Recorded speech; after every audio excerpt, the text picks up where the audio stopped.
시청자 여러분 안녕하십니까? 상식과 원칙이 통하는 사회, 법률방송 로포커스. 오늘도 검찰 수사권 완전 박탈 논란에 대해 집중 보도합니다. 지난주 더불어민주당이 검수완박 법안을 공식 발의한 후 정치권은 물론 청와대와 검찰, 사법부, 대통령직 인수위원회는 그야말로 불철주야 숨가쁜 한 주를 보냈습니다. 먼저 이번 주 정치권과 법조계에서 벌어졌던 쟁점을 석대성 기자와 김혜인 기자가 정리했습니다. 일과 시간이 지난 저녁 7시, 더불어민주당이 강행한 법사위 소위원회는 정쟁의 서막이었습니다. 이와 같이 검수완박법이 상정이 돼서 일방적으로 통과되면 누구에게 가장 유리하겠습니까? 이재명 후보에게 가장 유리한 법입니다. 쟁점은 박홍근 원내대표 명의 검찰청법 개정안과 형사소송법 개정안, 검찰에 남은 6대 중대범죄 수사권을 경찰에 이관하고 영장 청구권도 제한하는 게 골자입니다. 지난 금요일 날 발의된 두 건의 법률안이 직회부를 통해서 추가 논의될 것이다라는 점을 말씀 좀 드리도록 하겠습니다. 민주당은 앞서 김용민, 황운하, 이수진 의원이 내놓은 검수완박 법안을 고리로 당론 채택한 법안을 소위원회에 직회부했습니다. 올라온 그 안건들은 회부가 된 이후에 한 번도 심사가 이루어진 적이 없습니다. 현행법상 직회부할 수 있는 법안은 소위원회에 이미 회부돼 심사 중인 안건이어야 전체 회의를 거치지 않고 상정할 수 있습니다. 앞서 민주당 의원 3명이 발의한 검수완박 법안은 아직 논의한 적이 없는데 국민의힘은 이를 이유로 현행법에 어긋난다고 반발했습니다. 결국 양당 원내대표도 나섰고 박병석 국회의장은 미국, 캐나다 순방 일정을 미루고 중재안을 던지며 조율에 들어갔습니다. 민주당 안에서도 신중론을 제기하는 목소리가 나오지만 주류파는 의지를 꺾지 않았습니다.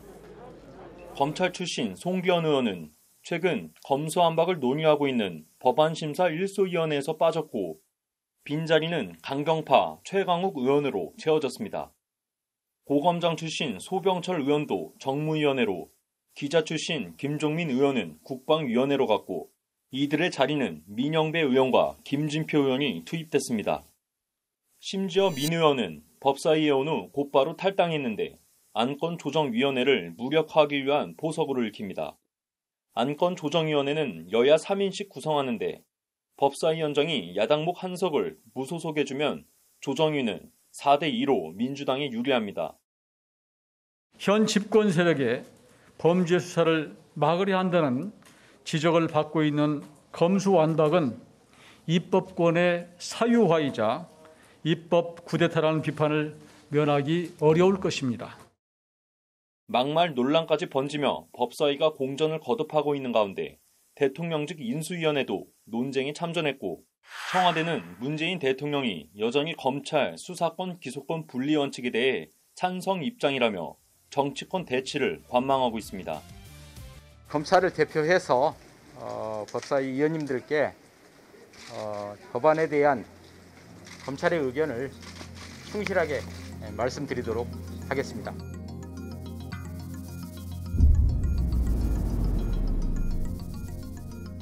검찰의 움직임도 긴박했습니다.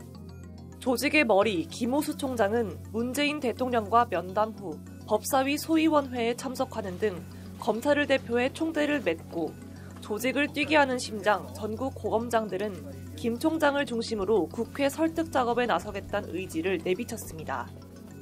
이후에는 일선을 발로 뛰는 평검사 207명이 전국 18개 지검 42개 지청에서 모여 이튿날 새벽 5시까지 수사권 사수 방안을 모색했습니다. 귀를 닫고 아무런 대안도 없이 법안을 강행 처리하고 있는 것이 안타깝고 걱정스럽습니다. 이들은 검수완박법은 범죄방지법이라면서도 검찰 수사의 공정성, 중립성 확보를 위해 노력하겠다고 피력했습니다. 19년 만에 열린 전국 평검사 회의에 이어 이번엔 일선을 지휘하는 손, 부장검사 50여 명이 머리를 맞대고 조직의 앞날을 고민했습니다. 아울러 각 검찰청은 대책회의를 열었고 대검에선 태스크포스 가동과 함께 공청회가 열리는 등 여당에 대한 검찰의 전방위 압박이 이어졌습니다. 박범계 법무부 장관의 경우 검찰 설득을 위해 직접 고검장들을 만났지만 진척은 없었습니다. 판결을 내리는 사법부에서도 쓴소리가 나왔습니다. 대법원 산하 법원행정처는 검수완박 법안에 대해 경찰의 과잉 수사나 부실 수사 위험을 적절히 통제할 수 없게 된다면 수사와 기소를 최종 통제하는 법원 공판에도 영향을 미치게 돼 공판을 통한 정의 실현에 부정적인 요소로 작용할 것이라고 지적했습니다.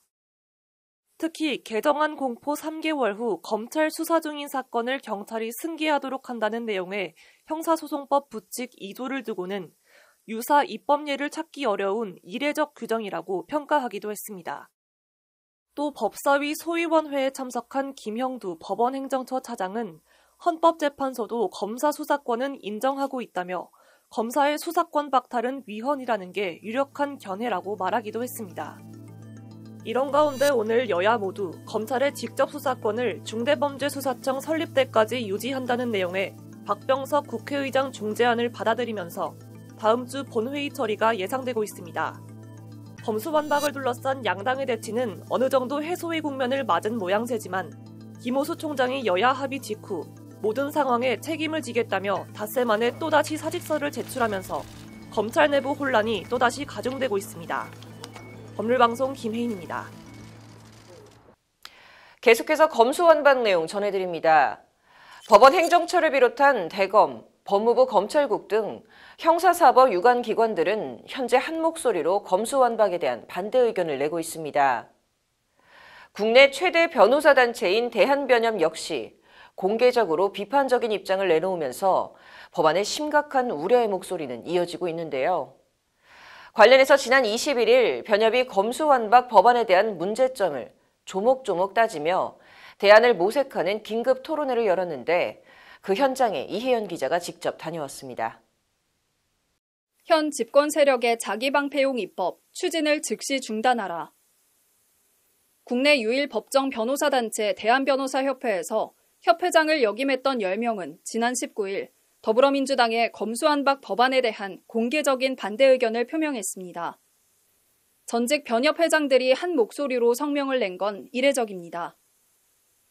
같은 날 변협도 해당 법안에 대한 반대 검토 의견서를 국회 법제사법위원회에 제출하고 나아가 지난 21일 서울변회 한국형사소송법학회와 함께 긴급 토론회를 열었습니다. 먼저 이종엽 변협회장은 검수완박 법안에 대한 문제점을 정확하게 진단하고 검토하는 과정이 반드시 필요해 보인다며 토론회 취지를 설명했습니다. 경찰이 대부분의 형사사건을 수사하고 검찰은 6대 중요 범죄만 수사하는 내용으로 검경 수사권이 조정된 지 1년 정도가 지났습니다.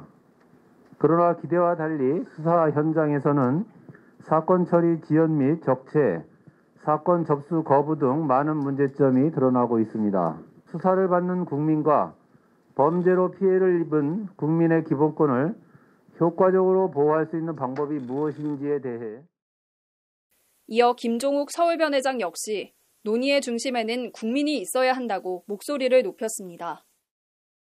한 국가의 수사 제도는 정치적 이해관계를 떠나서 국민의 기본권과 직접적으로 맞닿아 있습니다. 그렇게 그 논의의 중심에는 반드시 국민이 있어야 합니다. 그러나 이번 개정안에 관한 논의가 정치적 이슈로 지나치게 과열되었고 그로 인하여 정작 국민 권익을 위한 올바른 방향성에 관한 심도 있는 성찰은 부족하지 않았나 하는 생각. 토론자로 나선 이광수 변협 인권위원은 실무적 관점에서 검수완박의 문제점이 무엇인지 조목조목 짚어나갔습니다. 비대해진 권력을 축소하는 것이 검찰에 주어진 과제인지 아니면 그 권한이 적정하고 올바르게 행사될 수 있도록 견제하고 감시하고 비판하고 통제하는 것이 주어진 소명인지 국민들한테 이 부분에 대해서 다시금 판단할 수 있는. 이어진 발표를 통해 이순옥 중앙대 로스쿨 교수는 오창 여중생 사망 사건, 무학산 살인 사건 등의 사례를 들며 검찰의 협조 없는 경찰의 수사만으로는 제대로 된 사건 처리가 힘들다는 점을 꼬집었습니다. 검경 수사권 조정 이후에 드러난 수사 지연의 문제는 검수완박 이후엔 더 심해질 것이라는 게 이 교수의 말입니다. 현재 검찰에 몸담고 있는 이기명 인천지검 검사는 검수완박 법안 시행 시 문제점을 크게 3가지로 나눴습니다. 실체적 진실 발견의 어려움, 인권 침해 우려, 국가 형벌권 공백 발생 등이 그것으로 특히 이 검사는 검수완박 법안 시행 시 발생될 수사 지연에 대한 우려를 크게 드러냈습니다. 이 검사에 따르면 지난해 상반기 전국 검찰청 보안수사 요구에 대한 경찰 이행 현황 중 미이행은 무려 13%인 9,000건이 넘는 수치. 그러나 검찰의 보안수사 요구, 재수사 요청을 경찰이 거부하거나 방치 또는 불성실한 이행을 하더라도 강제할 수단이 없다는 게 이 검사의 지적입니다. 관련해서 이에 대한 대안으로 손정아 대전지검 천안지청 검사는 검찰 수사에 공정성 의심이 든다면 공정성 확보를 위한 개선책이 모색되어야 한다고 제언했습니다. 이어 이완수 변호사는 검찰의 보안수사권은 인정하되 검사의 직접 수사는 필요성이 있다고 공감대가 형성되는 범위로 축소하는 방향의 대안을 제시하기도 했습니다. 이런 가운데 변협은 물론 진보 성향 변호사 단체들도 잇따라 검수완박의 부정적 입장을 드러내고 있는 상황. 참여연대 출신 변호사가 이를 저지하기 위한 집단 행동을 변협에 촉구하고 나서면서 변호사들이 단체 움직임에 들어갈지 귀추가 주목되고 있습니다. 법률방송 이혜연입니다.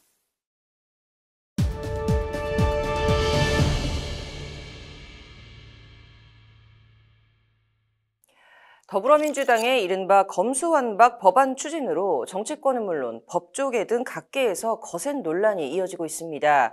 무엇보다 검찰의 반발이 심상치가 않은데요.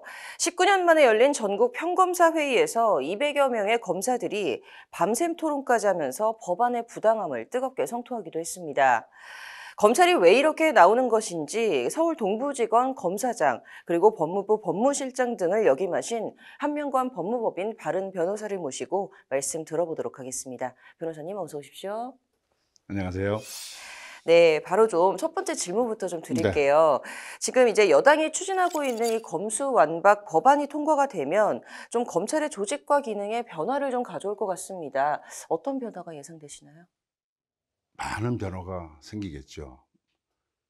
답변을 시작하기에 앞서서 먼저 우리 앵커님께 여쭤보고 시작하겠습니다. 검사는 수사권자일까요? 공소권자일까요? 제가 생각하기에는 수사권자가 아닐까라는 생각이 좀 드는데요. 검사는 역사적으로 공소권자로 출발을 했습니다. 네. 그런데 공소를 위해서는 공소라는 것은 수사를 전제로 하지 않고서는 안 되는 것이죠. 네. 그렇기 때문에 검찰청법에는 제1 첫 번째 덕목 기능으로서 범죄의 수사, 공소 제기 및 유지가 검사의 직능 기능입니다. 근데 공소를 제기하려면 사건을 먼저 완전히 파악을 해야 되겠죠. 그렇죠.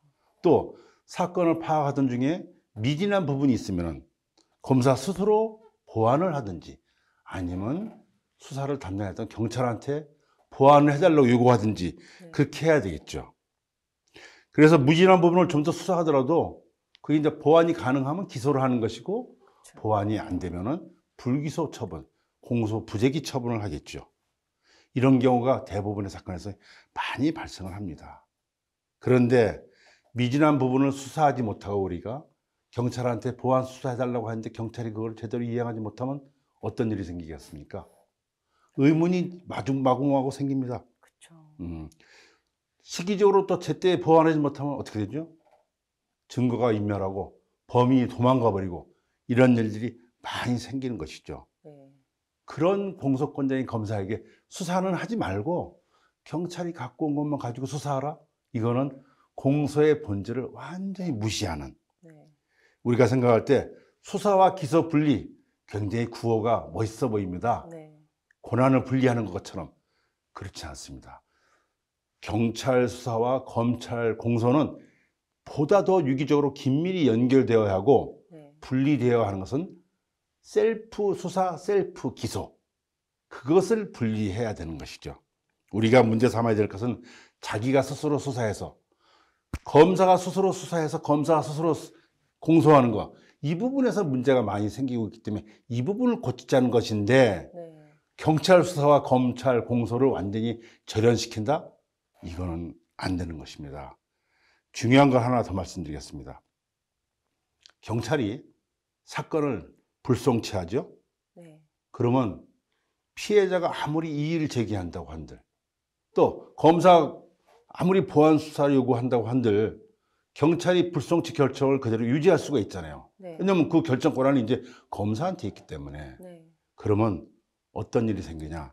검사가 불기소 처분을 못합니다. 그러면 어떤 일이 생기느냐?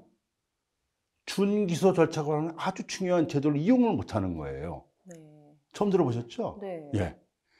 준기소 절차. 국민이 법관에 의한 재판 청구권을 보장하는 방법은 적극적이면은 기소된 경우에는 3심 재판, 3번 재판하죠. 불기소된 경우에는 2번의 준기소 절차, 재판 절차가 있습니다. 뭐냐? 검찰이 불기소했는데 거기에 대해서 법원에다가 이의신청을 제기하는 거예요. 그런데 이게 언제 만들어졌느냐? 건국 초기에 재정형사소송법을 만들 때 그때 정부에서는 그걸 반대했어요. 근데 국회에서 아니다. 검사의 공소권이 남용되고 소극적으로 행사되지 않고 방기될 수가 있으니까 그것을 법관에 의한 재판을 받아야 된다라고 그 제도를 만들어서 정부에서 거부권을 행사했는데 다시 재의결을 해갖고 국회에서 그런 아주 중요한 제도인데 그거가 이번에 완전히 날아가 버리는 거예요. 그러면 어떤 일이 생기느냐? 혹시 부천서 성고문 사건 들어보셨어요? 그런 걸 할 수가 없는 겁니다. 사건이 암장돼 버리고 말아요. 경찰이 많은 부분을 수사를 열심히 하지만 항상 우리가 통제 장치를 주는 이유는 만에 하나 있을지 모르는 오류를 방지하기 위해서 한 것인데 그런 오류가 바로 부천서 성고문 사건. 그게 준기소 절차가 없었으면은 이 세상에 드러나지 않는 것이죠. 그렇습니다. 그렇기 때문에 굉장히 중요한 아주 코페르니쿠스적인 변동이 일어나는데 그런 변동이 일어나서 국민한테 이득이 되면 좋지만 이득이 안 된다는 것이죠. 그게 문제점입니다. 비유가 참 적절했었던 것 같은데요. 이게 사실은 수사가 좀 실질적으로 이제 경찰 주도로 넘어가게 되고 또 검찰은 뒷전에 물러서게 될 것이다라는 좀 말씀이신 것 같습니다. 이 검찰 수사 완전 박탈이 실질적으로 검찰을 그냥 아예 없애자는 것과 같다라는 이제 주장도 비슷한 맥락이 아닐까라는 생각이 드는데요. 근데 경찰 일부에서는 원래 수사는 대부분 우리가 경찰이 해왔다. 뭐 검수완박법안은 현실에 맞게 법을 바꾸자는 것일 뿐이다라는 이제 얘기도 나오는데 좀 이에 대해서는 어떻게 보시나요? 네, 경찰 일반적인 많은 수사는 경찰이 한 게 맞습니다. 그런 논리를 확장시키면은 무죄율이 일본은 0.1%입니다. 그리고 재판은 뭐하러 하죠? 뭐 다 유죄 맞는 것인데 그건 재판 기간이 필요 없죠. 그러나 그 0.1% 때문에 우리가 사법기관을 설치하는 것입니다. 사법이라는 것은 만에 하나 있을지도 모를 오류를 바로잡고 그 오류 때문에 무고한 시민이 피해 입는 것을 방지하기 위한 것이라고 생각을 합니다. 이런 말씀 들어보셨습니까? 무고한 한 사람을 처벌하느니 도둑 열을 놓치는 것이 낫다. 이게 근대 사법의 이론 논리고 법 철학이고 실질적 법칙과 원리고 그렇습니다. 그거를 무시하고 모든 수사 경찰에 다 해왔으니까 우리가 그걸 실질에 맞게 한다. 그러면 경찰 수사가 100% 옳다고 하면은 검사의 존재가 필요 없죠. 근데 역사적으로 우리 선조들은 검찰 제도를 만들었어요. 오류가 있다고 생각해서. 근데 그걸 다시 뒤집어서 프랑스 혁명 이전으로 돌아가자? 이거는 안 맞는 것이죠. 검찰을 못 믿겠다면 경찰은 또 믿을 수 있냐, 지금 이제 이런 의문이 또 남는 것 같습니다.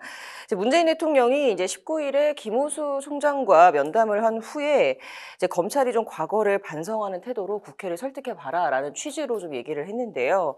이제 향후 이제 김 총장을 중심으로 한 이제 이런 대안 논의들이 좀 관심이 좀 집중이 될 것으로 보입니다. 이제 검찰 출신 재야 법률가이자 또 강단에서 강의를 하시는 이제 교육자로서 이 문제 좀 어떻게 풀어가야 될까라고 보시나요? 일단 헌법 이번 형사소송법 개정안이 헌법과 전혀 체계가 안 맞는다는 것을 이미 벌써 언론에서 많이 이제 노정이 되었고 지적이 되어 왔습니다. 좋은 제도를 추진한다면 굳이 이렇게 무리하게 빨리 추진할 필요가 없죠. 그리고 좋은 제도라면은 후임 정권에서도 그거를 거부할 이유가 없다고 생각을 합니다. 무리하게 일정을 잡아놓고 의장님이 국회 해외 순방도 바꾸시면서 그렇게 할 이유가 없죠. 지금 국회 다수당이 취재하고 있는 검수 완박 법안, 헌법 정확성이 없다는 것을 말씀드렸고, 헌법에는 검사에게 수사에 필요 불가결한 영장 청구권을 인정해 주고 있지 않습니까? 네. 근데 형사소송법에는 수사를 하지 말라는 거예요. 그러니까 지금 앞뒤가 안 맞는 거죠. 그렇기 때문에 법원행정처 차장께서 법사위 질의 응답할 때 이번 개정안은 헌법 위반의 문제가 있다고 15개 항목인가 걸쳐서 조목조목 답변하셨거든요. 네. 그랬더니 뭐 여당 의원님이 약간 역정을 내셨죠. 네. 아닙니다. 국민들도 다 얘기할 수 있는 권리가 있고 당연히 법을 적용하는 재판기관은 얘기할 수 있는데 그것 자체를 역정을 내는 것 자체는 저는 굉장히 이상하다고 생각을 합니다. 네. 그렇지만 검찰에서도 이 점에서는 국민을 위해서 뭔가 좀 고쳐야 되는 부분이 있겠다. 뭐를 고쳐야 될까? 첫째, 아까 제가 말씀드린 것처럼 셀프 수사 및 셀프 기소. 네. 여기에 문제점이 있는 것이지 경찰 수사와 검찰 공소를 연결하는 데 문제점이 있는 건 아니거든요. 네. 자, 그러면 셀프 수사, 셀프 기소가 언제부터 이렇게 좀 확대되었느냐?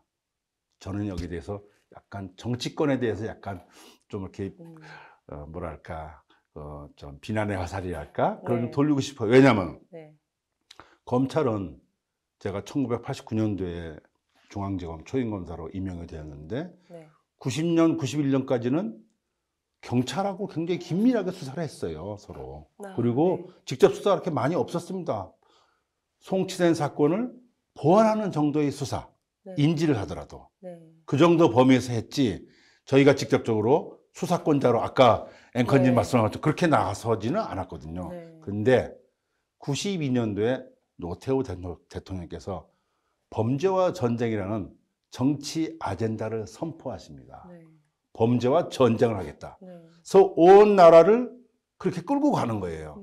아마 제 생각에는 노 대통령께서 3당 합당 이후에 저하고 나서 조금 정치적인 입지가 약하기 때문에 그러셨던 게 아닌가 생각하는데 물론 효과를 많이 봤죠. 우리나라처럼 그 조직폭력배를 많이 다스린 나라가 없거든요. 그런데 문제는 그 당시까지는 검찰 특수부가 서울중앙지검하고 부산지검밖에 없었습니다.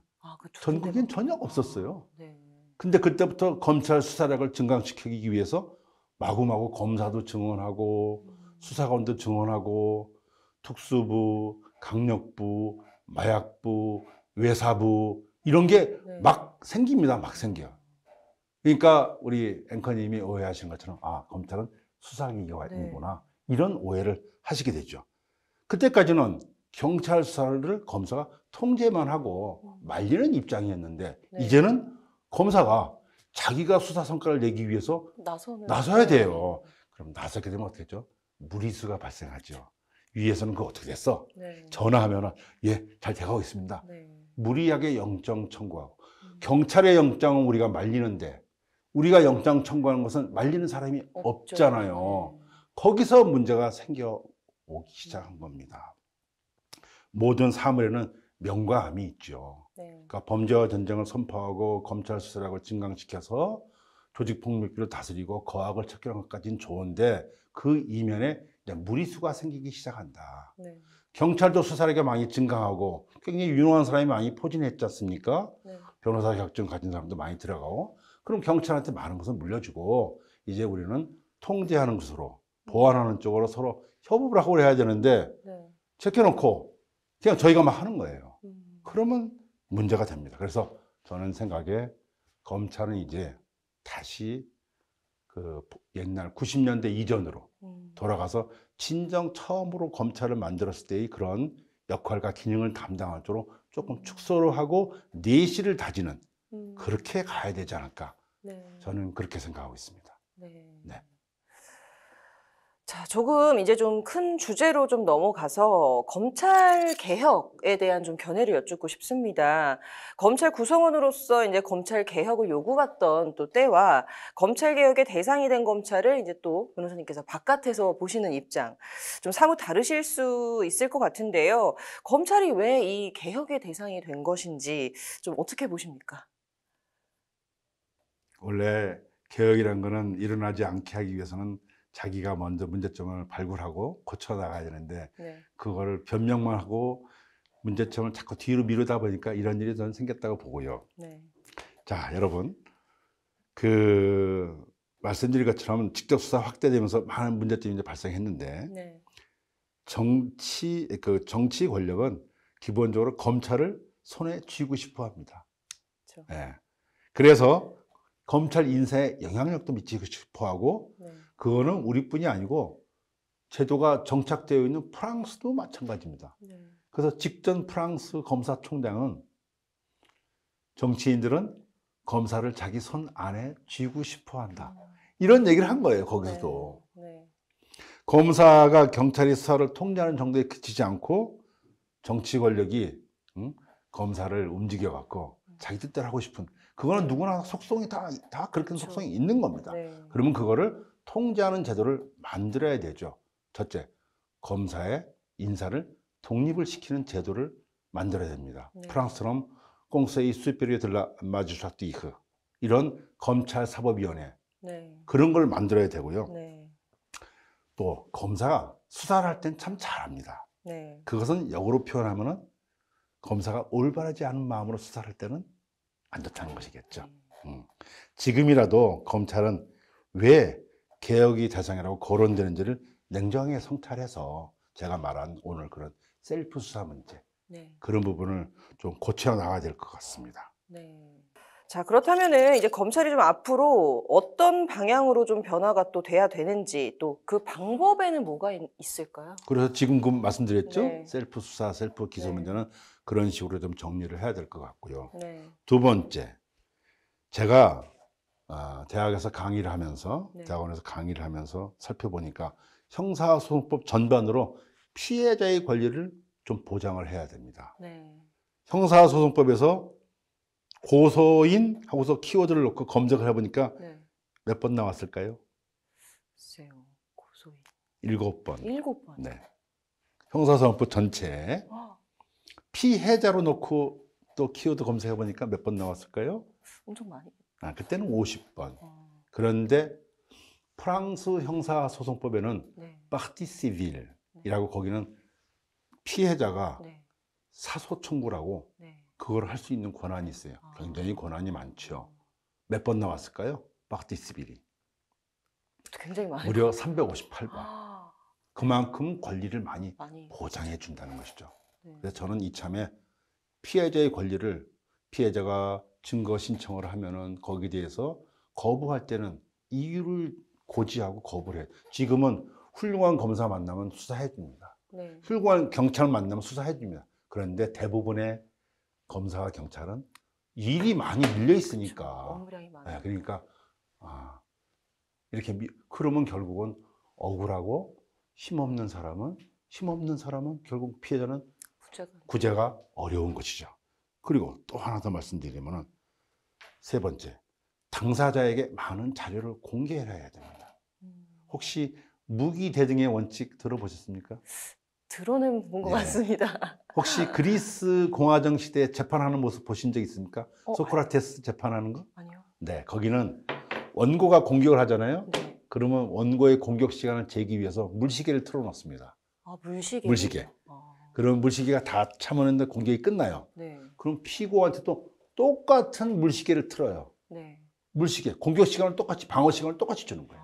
이게 바로 무기 대등의 원칙. 근데 무기 대등의 원칙이 지켜지려면은 내가 뭘 알아야 되잖아요. 그쵸. 자료가. 네. 그런데 우리 수사기관들이 착각하시는 게 있습니다.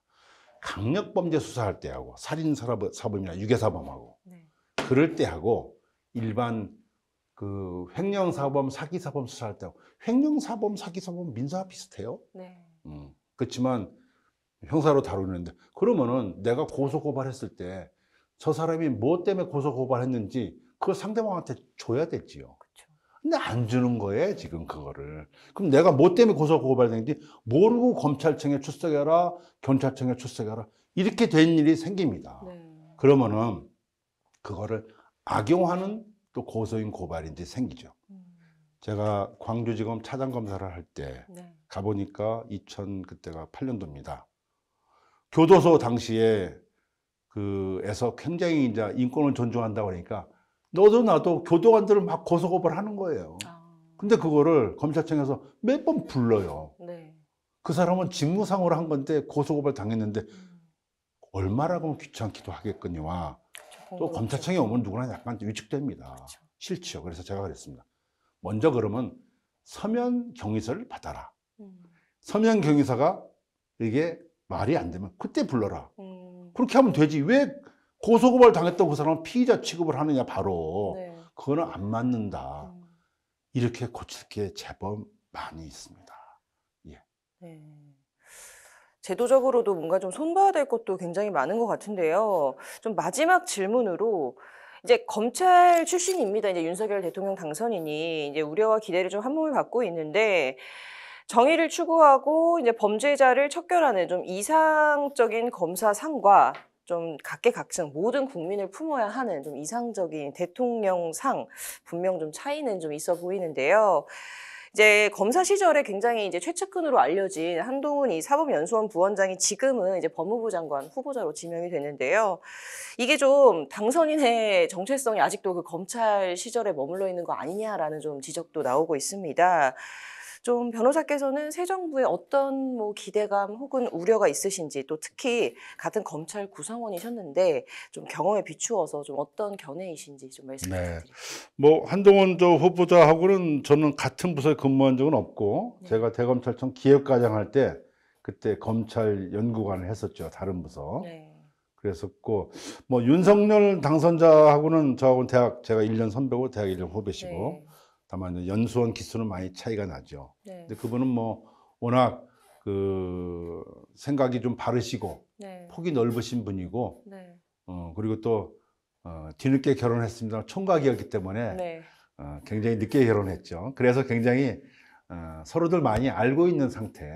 그리고 제가 이제 형사소송법학 개정하고 또 지금도 4차 산업혁명융합법학 개정하고 있습니다만 그런 일로 대검찰청하고 서로 코어하는 일이 있었기 때문에 서로 인사하고 잘 알고 지냈죠. 근데 저는 제가 그 윤석열 당선자께서 그런 검사 때 정의로운 모습을 많이 보였고 그런 바른 마음을 갖고 있고 또 이렇게 아우르는 스타일이거든요. 그래서 저는 아마 대통령이 되셔도 그냥 그 굳은 일 같은 것을 밑에 장관이나 참모들한테 미루지 않고 그런 일이 있으면 손수 나서서 해결하실 분이라고 봅니다. 경청해가면서. 혹시 저건 들어보셨습니까? 옛날에 클린턴 대통령이 법안을 하나 통과시키기 위해서 우리는 우리 당 사람만 챙기잖아요. 그렇지 않습니다. 상대 당에도 다 전화하고 해서 이건 국가적으로 필요한 법이다 라고 해서 법안을 통과시켰다는 거거든요. 아마 제 생각에는 그 윤석열 당선자도 나중에 대통령으로서 임기를 시작하신다면은 그렇게 아마 그 평소에 아우르던 모습을 가지고 아마 많은 분들과 소통하시고 그렇게 하지 않을까 생각하고 또 실은 그렇게 하셔야 됩니다. 왜냐하면 제일 중요한 덕목은 경청이거든요. 경청을 하면은 얘기를 들어주면 그만큼 반은 벌써 마음이 그 사람한테 가게 돼 있습니다. 그러면 그렇게 됐을 때 허심탄회하게 내가 필요한 걸 얘기를 하고 그런 식으로 아마 대통령께서 풀어가신다면은 아마 많은 부분이 잘 되지 않을까. 그래서 그 윤석열 당선자가 그 연세대 백양학파라고 거기서 공부를 하셨는데 그때 그 얻었던 명성이 뭐 대통령이 되고 나서도 그대로 유지가 되지 않을까. 저는 그렇게 생각을 하고 또 기대를 하고 있습니다. 자, 오늘 좀 검수완박부터 이제 검찰 개혁까지 좀 전반적으로 얘기를 나눠봤는데요. 이 사실 민주당 검수완박 법안 결과도 결과지만 앞으로 좀 절차적 정당성에 대한 논란에서도 좀 자유로울 것 같지는 않아 보입니다. 자, 오늘 여기까지 듣도록 하겠습니다. 나와주셔서 감사합니다. 고맙습니다.